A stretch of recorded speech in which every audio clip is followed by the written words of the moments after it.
wait with the applause. At the end, you will not applaud. I'm proud to be here at the book fair because books, as we heard it again and again today, are needed more than ever. Without them, there is no solution to the terrifying Gaza war. Why?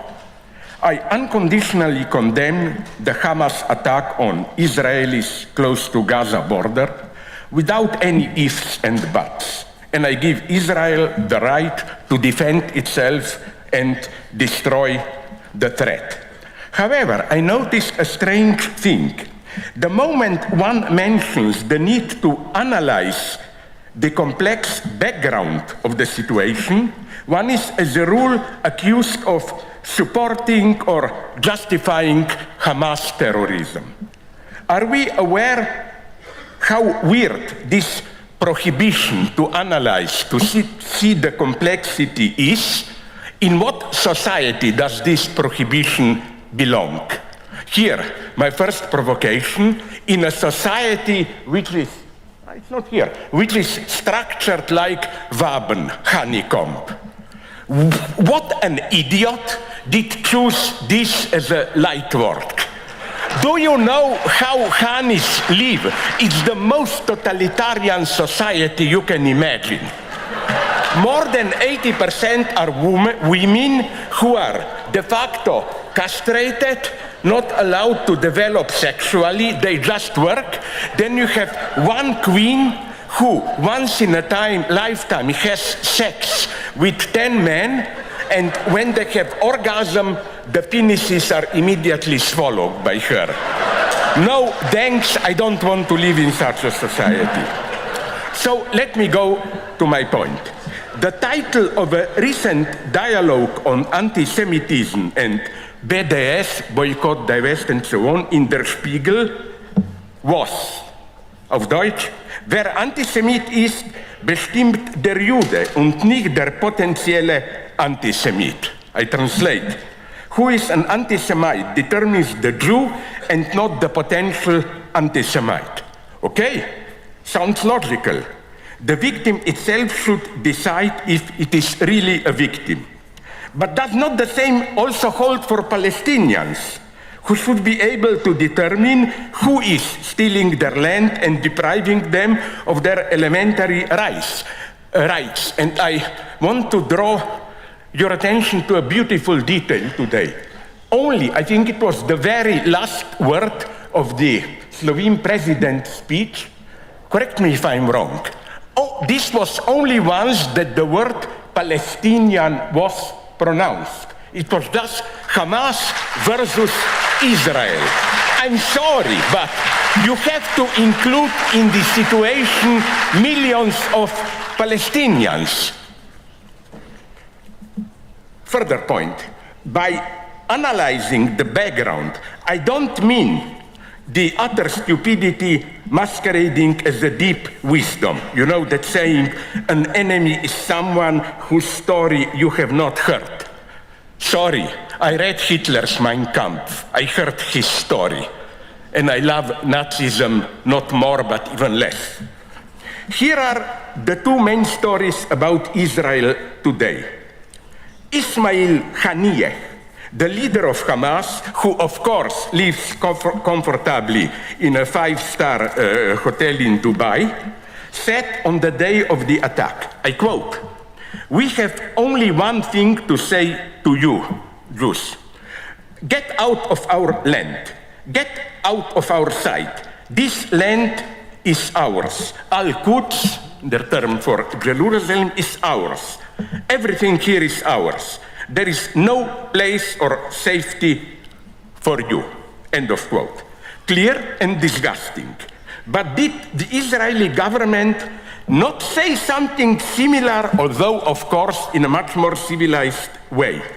Here is the first of the official basic principles of Israel's present government. Quote from the official source: "The Jewish people have an exclusive and inalienable right to all parts of the land of Israel.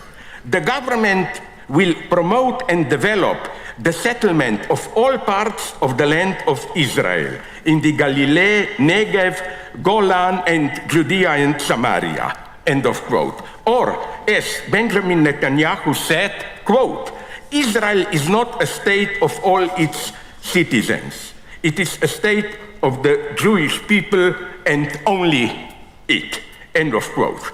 Does this principle not exclude any serious negotiation? Palestinians are strictly treated as a problem. The state of Israel doesn't offer them any hope, positively outlining their role in the state they live. So beneath all the polemics about who is more of a terrorist lies a heavy, dark cloud, or rather swamp.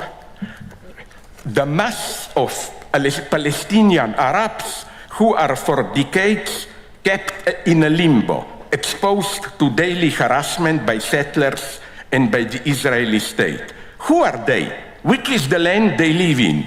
Occupied territory, West Bank, Judea and Samaria, or the state of Palestine, which is currently recognized by 139 of the 193 United Nations member states.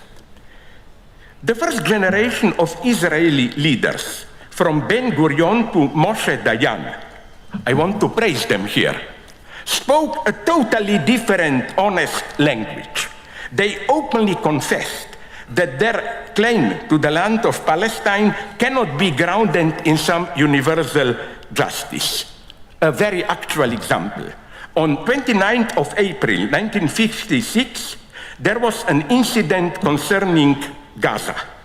A group of Palestinians from Gaza that had crossed the border to plunder the harvest in the Nahal Oz kibbutz fields. The group then, Roy, a young Jewish member of the kibbutz who patrolled the fields, galloped towards them on his horse to chase them away. He was seized by the Palestinians, and when the United Nations returned the body, his eyes has been plucked out. Here is the reaction of Moshe Dayan.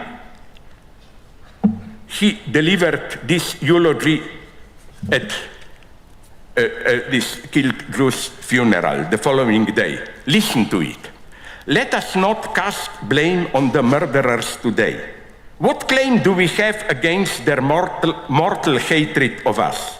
They have lived in the refugee camps of Gaza for the past 8 years, while right before their eyes we have transformed the land and villages where they and their ancestors once lived into our own inheritance. End of quote. Can you even imagine a similar honest statement today? How far are we from the situation, even a complex of decades ago, when we were talking about land for peace agreement, two-state solution, or when even today's staunchest supporters of Israel were putting pressure on it not to build settlements in the West Bank? In 1994, Israel built a wall separating the West Bank from 1967 borders of Israel, thereby nonetheless recognizing West Bank as a special entity. All this now vanished into thin air. The emblem of today's Israeli government is Itamar Ben-Gvir. He entered politics by joining the youth movement of the Kach and Kahane Chai party, which was designated as a terrorist organization and outlawed by whom? By the Israeli government itself. When Ben-Gvir came of age for conscription into the IDF, he was barred from service due to his extreme right political background. And such a person, condemned by Israel itself as a racist and terrorist, is now, guess what? the Israeli Minister for National Security who should safeguard the rule of law. Remember the great conflict that divided Israel in last month. Commenting the measures proposed by the Netanyahu government, Yuval Harari put it brutally. This is definitely a coup, a strike. Israel is on its way to become a dictatorship, end of quote. Israel was split between nationalist fundamentalists trying to abolish key features of the legal state power and the civil society members aware of this threat. With the Hamas attack, and that's what I consider a true tragedy, the crisis is over, the spirit of national unity prevailed. This is always a tragic moment when inner split is overcome against an external enemy. So perhaps the first thing to do is to clearly recognize the massive despair and confusion that can give birth to acts of evil. In short, there will be no peace in the Middle East without resolving the Palestinian question. I read this in the last days in Israeli newspapers themselves. I'm not in any way justifying it's a criminal thing. Yes, Israel has the full right to counterattack. But don't forget this dark, obscure background, Palestinians. The second thing is that the solution is not a compromise in the filthy sense of the proper measure between the two extremes. You know, many of my friends claim this. They say, on the one hand, yes, Palestinians have the right to be a little bit anti-Semitic, look what Israel is doing to them. Or on the other hand, Israelis have the right to be a little bit violent, look what we did to them in Holocaust. I think there is nothing to understand here. One should go to the end in both directions, in the defense of the Palestinian rights, as well as in fighting anti-Semitism. You cannot compare this terror of Hamas with what it's doing on the Israeli side. Sorry. I am not comparing. No, it's not relativism. I'm going much. Yeah, now you see what means in practice. Listen to diversity, inclusion. Yes, but this is the cancel logic. To have our way of diversity, some people, of course, must be first excluded. I'm talking about dozens of Palestinians that I know. Sorry if I explode now a little bit. If there is a person here in this room who did more to peaceful collaboration between Palestinians and Israelis, then I bow my head, but they didn't. What more can you do than this? With my friends, I co-organized in Ramallah a big meeting celebrating Walter Benjamin, a Jew. There was no problem debating it. I organized in Ramallah a cinema school, together with the Jewish, of course, professor and so on and so on. About this, you cannot compare. Of course, you cannot compare it as an act of violence. I mean, Hamas attack is absolutely ruthless, brutal, and so on and so on. But should I fall so low as to quote, with whom I agree here, Anthony Blinken, American State Secretary, who said, yes, Israel has the full right to strike back, but how it does is the concern of us all. It's not just Israel against Hamas. And let's so, especially, so again, the moment you accept that, that this is not possible to fight for both sides at the same time, you lost your soul, especially today when we have something that I cannot but call anti-Semitic Zionism. You know why European right likes to support Israel. Let's go at the beginning. Look at my last book, you will have a full quote. You know who is one of the authors of it? Yes, Reinhard Heydrich. In 1936, that Heydrich wrote a letter, statement, where he says, Israelis are a wonderful nation, we are ready to collaborate with them, but not here in Germany. They should go over there. Breivik, you remember him, the crazy Norwegian guy he had the same, totally anti-Semitic here, but there we fully support it. Not to go on with the list. It's a shame on a day where people are murdered and massacred. Where? In Gaza also. Compare both sides and to relativize what was happening and what is I don't relativize it. It was a horrible crime. I don't relativize it in any way. I'm just saying that to talk the way you did now immediately puts millions of Palestinians in an impossible position, which will then make anti-Semitism grow. Let me nonetheless go to the end. Arthur Koestler voiced a bitter truth. Quote, if power corrupts, the reverse is also true.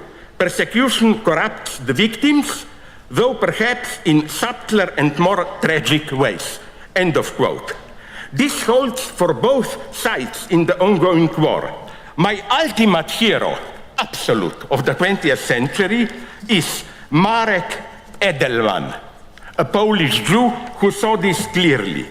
Edelman took part in the 1943 Warsaw Ghetto Uprising and also in the citywide 1944 Warsaw Uprising. After the war, when his wife and children emigrated in the wake of the growing anti-Semitic campaign in Poland in 1968, he decided to stay in Poland. Comparing himself to the stories of the ruined buildings at the site of the Auschwitz camp, he said, someone had to stay here with all those who perished here, after all, end of quote. From 1970s on, he collaborated with the Workers' Defense Committee as a member of Solidarity. He took part in the Polish Roundtable talks. Towards the end of his life, Edelman publicly defended Palestinian resistance, claiming that the Jewish self-defense, which he had fought, was in danger of crossing the line into oppression. Now, to disqualify Edelman as a self-hating Jew is, I think, the ultimate obscenity. Why am I saying this here in Frankfurt at the Buchmesse? Because only through reading books, I agree here with my previous speakers, can we become aware of the situation. Literature is the privileged medium to render palpable the deep ambiguity and complexity of our predicament. I'm not mystifying poetry. On the other hand, my thesis is, to shock you again, no ethnic cleansing without poetry. Think of Rwanda. There was a big local poet there. Think about ex-Yugoslav war, Radovan Karadzic, a quite respected poet without the war, not to mention people like Mao Zedong and so on. That's why I was shocked when I learned that the award ceremony for Adania Shibli was postponed, a decision I consider scandalous. Terrorism against Israel, yes, contradicts all the values of the Frankfurt book. Yes, and so does the collective punishment of millions in Gaza, as well as the cancellation of Adana Shibli. You know, here we are approaching the paradoxes of cancel culture. Official notice is, yes, inclusion, diversity, but then all that cancel culture does is excluding those who don't fit your notion of inclusion and diversity. So I'm not only proud to be here, I'm also a little bit ashamed. Try to imagine what Marek Edelman would say if he were to be alive today. And again, to repeat, I'm at the end. No, I in no way identify or relativize what Hamas did. It was an unforgivable, brutal killing spree. Haniyeh says it clearly. It's not just about limiting Israel, it's about annihilating the state. But the circumstances that I described in no way relativize this crime. They just make us see the background of discontent out of which such crimes, this doesn't justify them in no way, may arise. If we ignore this, if we ignore what is happening now in the West Bank, then we cannot understand the situation. I absolutely recognize fully the right of the state of Israel to exist. I'm absolutely also critical against the Palestinian Authority. For example, I think that Arafat was, in a justified way, characterized as the man who never misses an opportunity to miss an opportunity. It was extremely stupid for him to reject the pact with Ehud Barak government organized by Clinton. So I'm not praising Palestinians. I'm just saying, see their situation on the West Bank. They are in a limbo. It's a tragedy. If you would have said this to other people who spoke before me also, it would have been nice. So, you see, the moment I just said it's not simple, I compare the incomparable. No, I think we should compare it. Thank you.